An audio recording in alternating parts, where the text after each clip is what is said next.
Presidente Andrés Manuel López Obrador se queja con frecuencia de los medios de comunicación. Dice que lo único que tienen ahora es nota roja y que antes callaban como momias. Sí, esa es la explicación que da. Es curioso porque yo recuerdo que pues, la nota roja o la nota sobre la criminalidad, sobre la violencia, ha estado presente en los medios de comunicación, bueno, desde tiempos ancestrales, pero en fin, cada quien tiene su visión de los hechos. Yo quiero agradecer la presencia en este programa de David Saucedo, especialista en temas de seguridad pública. El presidente nos dice que se está, se está magnificando, se está amplificando el Mm, problema de seguridad del país, que en realidad había un problema en los tiempos de Calderón, porque Calderón era un corrupto y trabajaba con él Genaro García Luna, pero que ahora afortunadamente ese problema ya no existe. ¿Es cierto? Te diría que el presidente incurre en lo contrario, más bien él minimiza la situación de inseguridad que hay en el país. En pocas palabras, yo lo que percibo es que tenemos una guerra civil en el bajo mundo criminal muy similar a lo que se vivió en Colombia en la década de los noventas, con el enfrentamiento entre el cártel de Cali y el cártel de Medellín. Aquí en México tenemos el enfrentamiento de dos grupos de macrocriminalidad, el cártel Jalisco Nueva Generación contra el cártel de Sinaloa, con aliados que están dispersos por todo el territorio. Yo veo muchísimos grupos, son nada más 2 grandes grupos y aliados, porque yo, que si los rojos, los guerreros unidos, los zetas, los de en fin, veo tantas designaciones que yo me pregunto, ¿de dónde salieron tantos grupos? En casi todos los estados de alta violencia homicida, Zacatecas, Michoacán, Jalisco, vamos a encontrar la presencia de grupos locales, en efecto, los que tú mencionas, cárteles de nivel medio, o organizaciones pequeñas, muy locales, pero que están en alianza con los grandes grupos de macrocriminalidad. Lo que tenemos es una estrategia de expansión de esos grupos, también de los cárteles de nivel medio, y que para eso están respaldados en estos dos grandes grupos. En Michoacán, el Mencho, Nemesio Ceguera, el Mencho, trata de capturar su estado natal y para eso divide a los cárteles michoacanos. La familia michoacana, que tenía una presencia importante en esa entidad, se desplaza al estado de Guerrero para compensar la pérdida de territorios en Michoacán y trastoca ese acuerdo que había entre mafias criminales, los Tlacos, los Ardillos, el cártel independiente de Acapulco. En Zacatecas, casi el estado está partido por mitades. Ujú. La parte norte en poder del cártel de Sinaloa, la parte sur en poder del cártel Jalisco. En el estado de Guanajuato, que es el estado de mayor violencia homicida, ahí tenemos una estrategia de expansión del cártel Jalisco y mafias locales, el cártel de Santa Rosa de Lima, que muy presumiblemente fue el que cometió el asesinato de la candidata de Morena a la alcaldía de Celaya, y tratando el cártel Jalisco de apoderarse de esa región para controlar la ruta del centro de trasiego de droga a los Estados Unidos. Coincido con tu apreciación, percibo que los grupos están disputando dos cosas, los mercados locales de narcomenudeo y las rutas de trasiego a los Estados Unidos. Tradicionalmente, yo recuerdo los tiempos del viejo cártel Jalisco, y de Caro Quintero y del Güero Palma, pues la droga que se manejaba era fundamentalmente la marihuana, después empezó a llegar cocaína de Colombia y se empezó a exportar esta cocaína desde México hacia los Estados Unidos, pero ahora son los tiempos del fentanilo, ¿no es así? Es una droga completamente distinta. ¿Cómo se para esa droga? Que además genera unos márgenes de ganancia impresionantes, lo que provocó este cambio en el tipo de producto que se comercializaba fue un fortalecimiento de la capacidad económica de los cárteles. En México, los cárteles comenzaron siendo élites regionales que podían influir en elecciones municipales únicamente. Van creciendo en esta alianza que tuvieron con los cárteles colombianos, empiezan a tener mayor capacidad económica y se convierten en élites estatales, en élites regionales, élites nacionales y lamentablemente en esta época del fentanilo, con las ganancias exorbitantes que produce esta nueva droga en élites ya internacionales. Antes, quizá en el viejo sistema autoritario priista, era frecuente que ante un narcotraficante de alto perfil que pasaba ciertos límites, el Estado mexicano iba por él y lo capturaba. Y estaban todos ellos en prisión. De hecho, recuerdo que capturaron pues, a todos los miembros originales del Cártel Jalisco, el Güero Palma, Caro Quintero, el Señor de los Cielos falleció, tengo En efecto, entendido, en fin, todos ellos, eran 4 o 5, tengo entendido, y todos ellos salieron de circulación, o muertos o capturados. cuando el Estado mexicano se lo proponía, iban por ellos y en efecto había una circulación de las élites del narco. Pero a raíz de la capacidad económica que empiezan a tener los narcotraficantes con la comercialización del fentanilo, me parece que sobrepasan por mucho las capacidades del Estado mexicano, en hombres, armas, recursos y capacidad para poner en jaque al gobierno actual y al gobierno anterior de Enrique Peña Nieto. Lo que tendremos hacia adelante es justamente esto. No me gustan los términos como narcopolítica, pero en efecto tenemos un avance cada vez más importante del crimen organizado en la participación de los procesos electorales en función de esta capacidad económica impresionante que están teniendo. Ahora, ya no se dedican nada más estos cárteles a la droga, también hacen extorsión, hacen cobro de piso, hacen muchas cosas, ¿no es así? Lo que tienen los cárteles ahora es un portafolio criminal muy amplio que se expande, trata de personas, Los empresarios robo de dicen que hay que diversificar los productos. y ellos lo están haciendo bastante bien. El tema de su portafolio criminal y a la par están construyendo un anillo de protección policial, que siempre habían tenido algo parecido, un anillo de protección política y finalmente una base social de apoyo. Ujú. Los cárteles Sí entre... hay base social, sí hay Sí, mucha gente del pueblo que apoya a los cárteles, ¿por qué? sí, lo que hicieron tanto el cártel de Sinaloa, cártel Jalisco, familia michoacana, es construir, tener el respaldo de bases de comunidades rurales, de colonias urbano marginadas, mediante la entrega de despensas, apoyos en efectivo, el financiamiento de obras de infraestructura, pozos de agua, electrificación, pavimentaciones. Lo que hacen es tener unas comunidades que están de su lado para varias cosas. En primer término, para expandir su red de narcomenudeo. En segundo término, para tener una base de reclutamiento de futuros sicarios o narcomenudistas.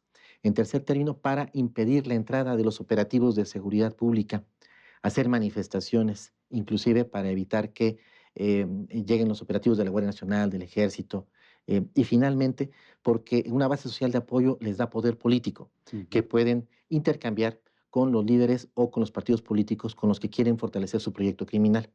Actualmente en Michoacán, Guerrero, Sinaloa, es frecuente ver que los grupos de narcotráfico, al momento de sentarse en la mesa de negociaciones, lo vimos hace poco con la alcaldesa de Chilpancingo, Ujú. se sientan más bien para negociar no solo un blindaje criminal que puedan designar al director de la policía, sino incluso para darle votos a los candidatos. El presidente dice que la situación ha mejorado notablemente porque ya los criminales no están en el gobierno, como Genaro García Luna y Felipe Calderón, y que lo que hemos visto es que su estrategia está funcionando muy bien porque él está combatiendo las causas, está combatiendo la pobreza, dándole dinero a los pobres. ¿Realmente está funcionando así? No conozco ningún estudio de ningún académico, universidad seria, think tank, que nos demuestre que el reclutamiento de jóvenes ha disminuido a raíz de los programas de transferencia de recursos que tiene el gobierno federal. No se levantó la última encuesta de consumo de drogas debido a la pandemia. Entiendo que está en proceso. Esperemos que realmente podamos ver los resultados para ver si en efecto hubo alguna curva hacia abajo descendente en la edad de consumo, el inicio de la edad de consumo o en los volúmenes de consumo. En función de lo que alcanzo a percibir del pulso de la DEA, por ejemplo, de la presión que ejerce contra el gobierno de México, pues me da la impresión de que no hay tal victoria.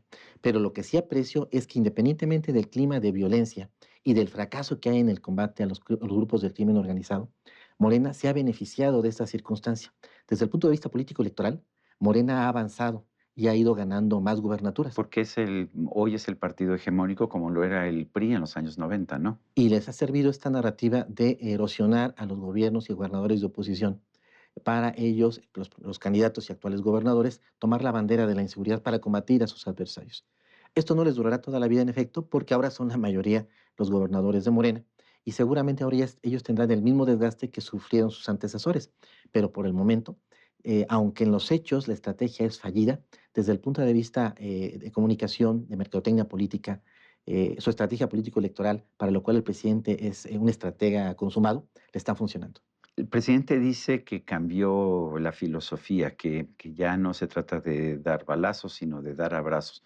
Por otra parte, cada semana el secretario de la Defensa presenta un informe de cuántos decomisos ha habido Mm. de droga, cuántos detenidos hay, laboratorios que han sido confiscados, en fin. ¿A quién creerle? ¿A las cifras de la Secretaría de la Defensa o las declaraciones del presidente López Obrador? Entre la Sedena y el presidente termino creyéndole a la DEA. Es decir, ¿Y qué dice la DEA? la DEA lo que hizo fue, a mitad de sexenio, presionar al presidente Andrés Manuel López Obrador para cambiar esta estrategia de abrazos y no balazos. ¿En qué consistía esta estrategia en grandes líneas? No capturar narcotraficantes de alto perfil, reducir el enfrentamiento con los efectivos del ejército, el tema de los decomisos y no extradiciones. Todo esto ya no existe. Ujú. La presión político-electoral que sufrió en su momento John Biden obligó al gobierno norteamericano a hacer presión en contra del gobierno de México para la recaptura de Ovidio Guzmán, por ejemplo, Ujú. la detención de Rafael Caro Quintero, que los puertos del Pacífico Sur, en donde entran los precursores químicos, estuvieran a cargo de la Marina. Utilizar a los elementos de la Guardia Nacional, cuando menos la tercera parte, para blindar la frontera norte y sur, para frenar los flujos de caravanas de centroamericanos. ¿Qué es lo que tenemos? Que hay un cambio, ya no existe esta estrategia de abrazo y no balazos, aunque discursivamente el presidente La mantiene, les ¿no? mantiene. Políticamente debe tener algún tipo de rédito. Debe mantener, pero fue suplantada, fue sustituida por una estrategia de total sumisión a las directrices de Washington. Sí hay una estrategia de seguridad en México, pero es una estrategia de seguridad para proteger los intereses de los norteamericanos, no de México. ¿Qué es lo que hacemos? Cada vez que se extradita un narcotraficante de alto perfil, en automático se producen guerras sucesorias Ujú. y esto convulsiona a los Lo estados. hemos visto mil veces, con los Beltrán Leiva, con los Arellano Félix, lo hemos visto mil veces. Y ellos lo siguen haciendo. La presión en contra del cártel de Sinaloa permitió que el cártel Jalisco Nueva Generación avanzara en algunos de sus territorios. Esto a raíz de la recaptura, no, la captura, el primer operativo fallido de captura y la presión que hubo en contra de los norteamericanos. Entonces, sí hay una estrategia de seguridad, sí la hay, pero es para atender las directrices de Washington. El presidente tenía otras perspectivas, coincido en este punto con lo que escribió en algún momento Jorge Cepeda Patterson, Ujú. viendo que el gobierno federal tenía otros objetivos, la continuidad de Morena, sus proyectos de infraestructura, sus programas sociales, sacar adelante a su candidata. El tema de seguridad lo dejó en el congelador y fue administrando el conflicto, no resolviéndolo. El presidente dice que ha bajado el número de homicidios. ¿Es cierto eso o qué nos dicen, por ejemplo, las cifras de desapariciones? La mayoría de quienes estamos inmersos en análisis de estas métricas percibimos más bien que hay un incremento de las personas desaparecidas, incluso un episodio, el despido de Carla Quintana, ante lo que aparentemente fue una presión en contra de ella para maquillar las cifras de desapariciones. Ujú. Todo el mundo, Carla Quintana, que era la comisionada en efecto, de la Comisión de Desapariciones, ¿no? en efecto, lo que percibimos es que la estrategia de los cárteles es desaparecer los cadáveres en las así llamadas narcofosas, con el objeto de que sus células homicidas no sean acusadas por homicidio. Si no hay un cadáver, no hay un asesinato, no hay un homicida, no hay una sentencia. En esta lógica macabra de los cárteles han sembrado en México una cantidad impresionante de narcofosas y en efecto, como tú bien señalas, hay en efecto una reducción en el registro de homicidios en los CEMEFOS, Ujú. pero hay un incremento de las personas desaparecidas que detona en la conformación de colectivos de búsqueda, conformados por las esposas, madres, hijas, parejas de las personas lamentablemente desaparecidas a manos del narco. ¿Qué tendríamos que hacer? Es muy complicado. Yo creo que tendríamos que saltar del esquema punitivo al esquema de salud. Creo que se tiene que avanzar decididamente en el tema de la legalización de algunas drogas. Me parece que no tiene sentido seguir las directrices de Washington. Entiendo perfectamente lo que ellos creen. Nuestro sistema penitenciario es disfuncional. Un narcotraficante de alto perfil no puede ser contenido en nuestro sistema penitenciario. Cualquier prisión de alta seguridad al poco tiempo se convierte en una prisión de alta comodidad para ellos. Ujú. Así que entiendo eso, pero me parece que tenemos que sentarnos con los norteamericanos y renegociar. No tenemos un plan Colombia, no tenemos los recursos para enfrentar al narcotráfico. Tendríamos que redefinir esta estrategia con ellos y casi, casi para oponernos a lo que ellos están solicitando. David Saucedo, especialista en temas de seguridad pública, gracias por esta plática. Gracias por la invitación, Sergio. Y a usted, amigo, que al vernos y escucharnos hace posible este programa, se lo agradezco también. Esto es todo por hoy, pero no se le olvide. Nos vemos la próxima.